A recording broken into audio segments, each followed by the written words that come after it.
प्रधानमंत्री नरेंद्र मोदी ने बुधवार को उत्तर प्रदेश के कुशीनगर में बनकर तैयार हुए नए एयरपोर्ट का उद्घाटन किया। इस दौरान राज्य के मुख्यमंत्री योगी आदित्यनाथ भी मौजूद रहे। हालांकि एयरपोर्ट के उद्घाटन को लेकर राज्य के पूर्व मुख्यमंत्री अखिलेश यादव ने अलग दावा किया है। उन्होंने कहा कि इस एयरपोर्ट को बनाने की प्रक्रिया उनके कार्यकाल में ही शुरू हुआ था। अखिलेश यादव ने एक के बाद एक ट्वीट में कहा कि योगी सरकार ने एयरपोर्ट की एक भी ईंट नहीं लगाई है। अखिलेश ने कहा, जबकि शिलान्यास की एक ईंट तक भी इन्होंने ना लगाई, तब भी सपा के कामों का उद्घाटन करने आ गए भाजपाई, लेकर अपनी कैंची, फीता, माला, मिठाई। भाजपाई ये याद रखें कि पायलट बनने से प्लेन आपका नहीं हो जाता, और ये भी कि जिस रनवे से आप उड़ान भर रहे हैं उसकी जमीन किसी और ने तैयार की थी।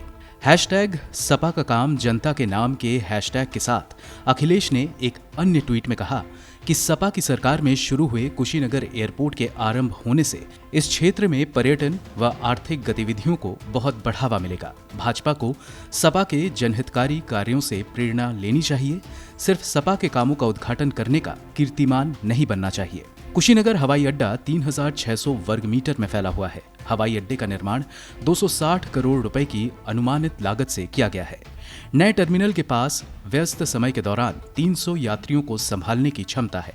कुशीनगर एक अंतर्राष्ट्रीय बौद्ध तीर्थ स्थल है, जहां गौतम बुद्ध ने महापरिनिर्वाण प्राप्त किया था।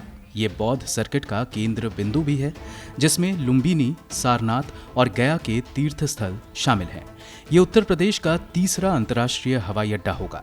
वर्तमान में लखनऊ में चौधरी चरण सिंह अंतर्राष्ट्रीय हवाई अड्डा और वाराणसी में लाल बहादुर शास्त्री अंतर्राष्ट्रीय हवाई अड्डा है, जो अंतर्राष्ट्रीय स्तर पर संचालित होते हैं, जबकि जेवर गौतम बुद्ध नगर में चौथे अंतर्राष्ट्रीय हवाई अड्डे का काम चल रहा है। 24 जून 2020 को केंद्रीय कैबिनेट समिति के अध्यक्ष नरेंद्र मोदी ने कुशीनगर हवाई अड्डे को अंतर्राष्ट्रीय हवाई अड्डे के रूप में मान्यता देने का निर्णय लिया था।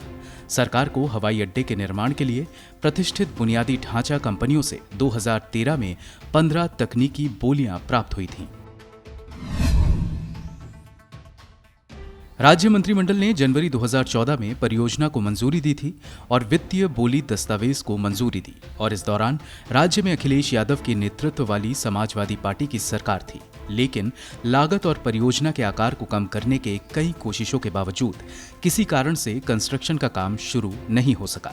मई 2015 में राज्य सरकार ने परियोजना को आगे बढ़ाने के लिए AAI या एयरपोर्ट अथॉरिटी ऑफ इंडिया का समर्थन लेने का फैसला किया और इस काम को आगे बढ़ाया गया।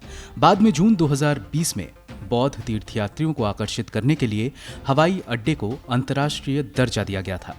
फरवरी 2021 में हवाई अड्डे को नागरिक उड्डयन महानिदेशालय यानी कि DGCA से अंतर्राष्ट्रीय हवाई अड्डे के रूप में मान्यता प्राप्त करने के लिए सभी आवश्यक मंजूरी मिल गई, जो लखनऊ और वाराणसी के बाद उत्तर प्रदेश में तीसरा अंतर्राष्ट्रीय हवाई अड्डा बन गया है। ब्यूरो रिपोर्ट, गो न्यूज़।